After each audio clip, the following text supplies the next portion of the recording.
Boy almost eaten for breakfast by his father. Luckily, the dog bit his father's pant leg just in time. That's when he realized something was wrong. The father took a closer look with a magnifying glass. He realized that his son had shrunk. It turns out that Jack is a scientist. He's been working on shrinking technology, but his experiments were never successful. That day, the kids were playing baseball. They accidentally hit the ball into the lab, and it hit the shrinking machine. When the kids came to pick up the ball, the machine was accidentally activated. The kids were instantly shrunk. Even the nails became huge in front of them. A short time later, Jack returned home. The children shouted at Jack, but Jack couldn't hear them. Jack grabbed a broom and cleaned the house. He carelessly swept the 4 smaller children into the trash can. Then he threw the trash out the door. When the children climbed out of the garbage bag, they were surprised to find that the grass in the yard had turned into a lush rainforest. The leaves of the grass were as big as a slide. Suddenly, there was a loud noise from the sky. They were so scared, they rushed to hide under the mushrooms. When they looked up, it was a butterfly flying by. The children's only thought was to get home as soon as possible, and let their father find them, so they can return to their original state. But the grass is too far for them. They can't see the end of it even after a long walk.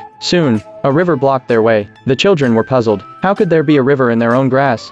Then, based on the color and smell, they realized it was dog urine. The boy suddenly thought that dogs have a very sensitive sense of hearing, so they decided to let the dog help them. They climbed up the vine, and called out the dog's name, and they succeeded in attracting the dog's attention. As the dog approached them, the neighbor's cat suddenly appeared. The dog ran back into the room. The dog's running caused the grass to shake. The boy couldn't hold on to the vine, and fell into the stamen of a flower. Then a little bee flew in, to pick the boy as pollen. The brother jumped on the bee's back, and tried to save the boy. The bee felt the pain, and flew around the yard. Jack saw it, grabbed a baseball bat and tried to knock the bee off. But when he looked up, he suddenly realized that there was a hole in the glass of the attic room, where the machine was located. He rushed upstairs to check it out, and found the shrunken couch on the floor. Jack wondered if the shrinking machine had worked, but before he could be happy, he suddenly realized that the children might have been shrunk as well. He got down on the floor and looked for them.